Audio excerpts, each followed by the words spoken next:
জয় যিশু। প্রথম পাঠ উপদেশকের বাণী গ্রন্থ, 3 অধ্যায়, 1 থেকে 11 পদ।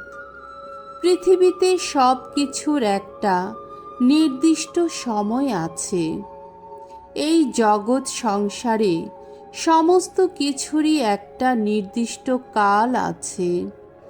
আকাশের নিচে এখানে সমস্ত কাজ কর্মেরই একটা নির্দিষ্ট সময় আছে। আছে জন্মাবার সময় আর মরবার সময়, আছে পুঁতে দেবার সময় আর উপড়ে ফেলার সময়, আছে মেরে ফেলার সময় আর সারিয়ে তোলার সময়, আছে ভেঙে ফেলার সময় আর গড়ে তোলার সময়, আছে কাঁদবার সময় আর হাসবার সময়, আছে বিলাপের সময় আর নাচ গানের সময়, আছে পাথর দূরে ফেলার সময় আর পাথর জড়ো করে আনার সময়, আছে আলিঙ্গন করার সময় আর আলিঙ্গন না করার সময়, আছে খোঁজ করার সময় আর হারিয়ে ফেলার সময়, আছে রাখবার সময় আর ফেলে দেবার সময়, আছে ছিঁড়ে ফেলার সময় আর বুনে নেওয়ার সময়, আছে নীরব থাকার সময় আর কথা বলার সময়, আছে ভালোবাসার সময় আর ঘৃণা করার সময়, আছে যুদ্ধ করার সময় আর শান্তি রাখার সময়। যে লোক কোনো কিছু করে তার পরিশ্রম থেকে তার কী বা লাভ হয়? ঈশ্বর মানুষকে যে কর্মভার দিয়েছেন, আমি তা ভালোভাবেই দেখেছি। তিনি সমস্ত কিছুর এমন ব্যবস্থাই করেছেন যাতে সেই সমস্ত কিছু সময়ের উপযোগী হতে পারে।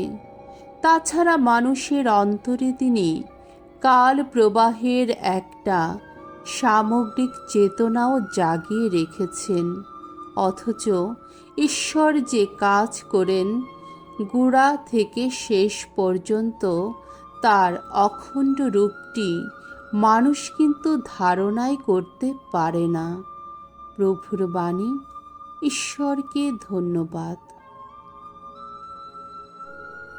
সাম সঙ্গীত 144 অধ্যায়, 1 থেকে 4 পদ। ধন্য পরমেশ্বর, ধন্য শৈলাশ্রয় আমার। ধন্য ভগবান, আমার শক্তি শৈল যিনি। তিনি আমার দুর্গ, আমার প্রতি করুণাময় তিনি। আমার গিরিদুর্গ, আমার মুক্তিদাতা তিনি। তিনি আমার রক্ষা ফলক, আমি নিয়েছি তারই শরণ। ওগো ভগবান, মানুষকে যে তার দিকে তুমি ফিরে তাকাবে? কেই বা মানব সন্তান যে তার কথা তুমি চিন্তা করবে?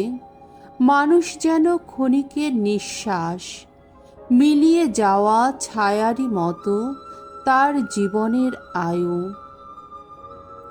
বাণী বন্দনা। জয় জয় প্রভুর জয়। সেবা পেতে নয়, সেবা করতেই এসেছি আমি জগতে। এসেছি প্রাণের মূল্য দিয়ে সবারে মুক্তি দিতে। জয় জয় প্রভুর জয়। মঙ্গল সমাচার। লুকরচিত মঙ্গল সমাচার, 9 অধ্যায়, 18 থেকে 22 পদ। পিতরের খ্রিস্ট বিশ্বাস। নিজের মৃত্যু ও পুনরুত্থান সম্বন্ধে যিশুর প্রথম ভবিষ্যদ্বাণী। যিশু যখন একা একটি জায়গায় প্রার্থনা করছেন, সঙ্গে রয়েছেন তার শিষ্যেরা, সেই সময়ে তিনি তাদের এই প্রশ্ন করলেন, ওই যে যারা এসে ভিড় করে, আমি কে, এই বিষয়ে তারা কি বলে? উত্তরে শিষ্যরা বললেন, তারা কেউ বলে আপনি দীক্ষাগুরু যোহন, কেউ বলে আপনি এলিও, আবার কেউ বলে প্রাচীনকালের কোনো প্রবক্তাই বুঝি পুনরুত্থান করেছেন। এখন যিশু তাদের বললেন, আর তোমরা? আমি কে, এই বিষয়ে তোমরাই বা কি বলো? উত্তরে পিতর বললেন, আপনি ঈশ্বরের সেই খ্রিস্ট। যিশু তাদের তখন দৃঢ়ভাবেই নিষেধ করে বলে দিলেন, এই কথা তারা যেন কাউকে না জানান।